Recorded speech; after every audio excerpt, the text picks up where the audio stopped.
आज काय झालं, काय वाटतं तुम्हाला? वाल्मिकांना अटक होणार आहे आम्हाला माहित झाल्यानंतर आम्ही आज आलो.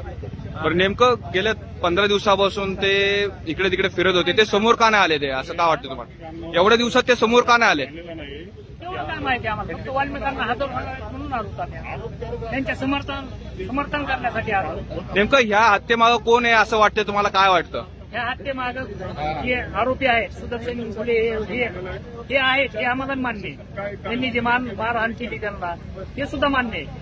आमचं ते सरपंचाला मारहाण केली त्याचा निषेध करतो आम्ही, पण वाल्मिकांना नाव जे घेतलंय याचा सुद्धा निषेध करतो. याच्यामागं कोण असेल का? राजकीय वगैरे काय? राजकीय लोक जितेंद्र आव्हाड, सुरेश धस, त्याच्यानंतर ते संदीप क्षीरसागर ह्याच्या पाठीमागे सुटला आहे. पण एवढे दिवस का लागले त्यांना इकडे यायला? आता ते देणारच ना माणूस, सामान्य माणूस आहे. ते काही आता जे दाखवायले मीडियावर हे कुणी हे खोटं आहे.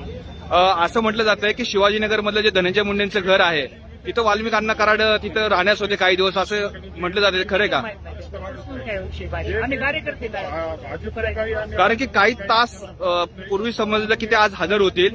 तुम्ही एवढ्या लवकर कसं काय आलात? तुम्ही इथंच राहण्यास आहेत का तिकडच्या आहेत? आम्ही सगळं मीडियावर बघून आलो. नाही, तुम्ही राहायला कुठं आहात? तुम्ही राहिलं ना, आता आम्ही गाडी घेऊन आलो आणि इथेच येऊन थांबलो.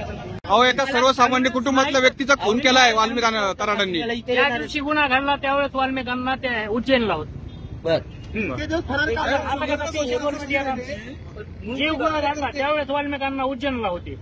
आता ते 302 मध्ये काय कुठं होते? उज्जैन कुमार आळंदीला होते. आळंदीला आता देवाला होते माहित नाही आम्हाला. त्यांनी पोलिसांपासून ते पळत का होते? कोण अहो कुणी घेणारच ना नवीन काहीतरी आरोप. आता 302 करा, कुठं फाशी द्या, कुठं काही म्हणायचं माणूस घेणार नाही. जितेंद्र आव्हाड जे राष्ट्रवादी काँग्रेसचे नेते आहेत त्यांनी वाघरमाला सिरियल किलर म्हटलंय.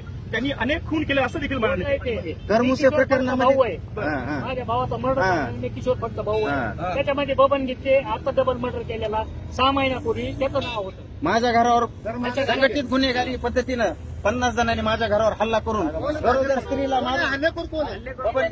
आहे. आणि आता 10 वर्षानंतर मी माझी केस चालू असून आता बोर्डावर माझी केस आलेली आहे. बबन गीते खरा संघटित गुन्हेगारी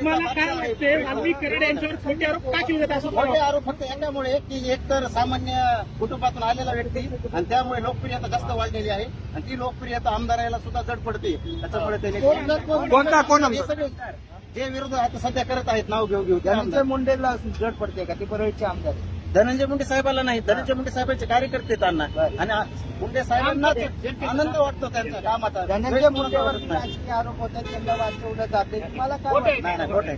फक्त एक असा विषय झालाय, एक सध्या तुम्हाला बीड जिल्ह्याची स्थिती सांगतो.